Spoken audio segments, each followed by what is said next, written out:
Assalamu alaikum. Sunana Justice Abdul. Za mu shiga cikin gari domin mu ji ra'ayoyin mutane game da zaben da ake gudanarwa a yau. Mun gode. Mun shiga anguwanni inda muka je mazaɓu daban-daban kuma muka ɗauki ra'ayoyin mutane. Sunana Malama Fatima Ismail daga Rigasa. Sunana Sakina Madibar Rigasa. Sunana Muhammad Awal Nuhu. Sunana Kabiru Yusuf. Sunana Abdulhamid Baba. Sunana Nazif Danko. Mai magana Musa Galadima. Sunana Aliyu Abun Bege Rigasa. Sunana Aisha Dikko. Sunana Yusuf Zakariya wanda aka fi sani da Abu Yazid. To ko za ki iya faɗa mana menene ra'ayinki game da zaben da ake gudanarwa a yau? INEC ne ta ɗauke ni akan zan zo in yi aiki. Na zo na yi training na kwana 3, jiya na zo na kwana. Amma kuma sunana bai fito ba sai naga sunayen wasu akai. Gaskiya ni raina a ɓace yake gaba ɗaya a wurin nan. Mu wajen mu alhamdulillah komai namu yana tafiya lafiya lau. Gaskiya ina mai ba INEC shawara da gaskiya irin wannan abun shine ke jawo matsaloli. Wani lokaci zaka samu cewa akwai tsofaffi da suke fitowa tun da wuri su zabe.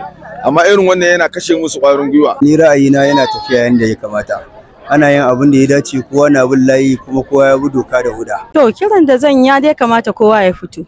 Domin abin da zaka zaba yana cikin rayuwarka ne ba yana rayuwar wani bane. Mafi yawanci mutane sun je mazaɓinsu tun wajen karfe 7:30, amma kayayyakin zaɓe bai isa mazaɓu ba har yanzu da nake faɗa maka. Har yanzu akwai wasu polling unit wanda ba su samu damar samun akwatunan su ba. A yanzu haka nake magana kai karfe 1 saura yanzu haka nan akwati ma bai je gare su ba. To alhamdulillah zaɓe da ake gudanarwa a wannan mazaɓa zaɓe na tafiya lafiya lau cikin kwanciyar hankali kuma mutane sun fito suna zaɓe cikin kwanciyar hankali alhamdulillah insha Allah za a yi komai lafiya a gama lafiya.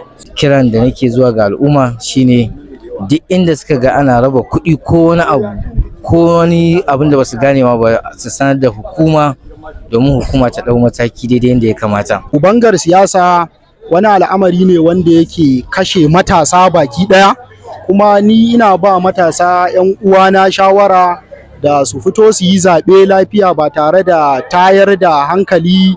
Da katin zaɓe za ka zaɓa mutumin da zai maka adalci. Da katin zaɓe za ka tura wanda baya maka adalci. To amma ka zo ka kwanta a gida ka ce kai ba za ka fito ba kuma ga ka da katin zaɓe. To wannan baka da wani hurumi ma bayan an ci zaɓe misali ko ba ma adalci ba ka zo ka ce za ka shigar da ƙara ko za ka zo ka yi ta wani maganganu marasa daɗi. To shawara na ga hukumar INEC su tsaya su yi aiki daidai yadda dokar ƙasa ta ba su yi aiki. Ina ba mutane shawarwari da su yi haƙuri a zauna a bi a hankali a tafi a bi tsari a hankali insha Allah kowa zai samu daman kaɗa ƙuri'arsa da ya zo yi. To, Allah ka zaunar da ƙasar mu lafiya, ka kuma zaɓa mana shugabanni na gari. Amin. Saƙo ne zuwa ga jama'an Najeriya.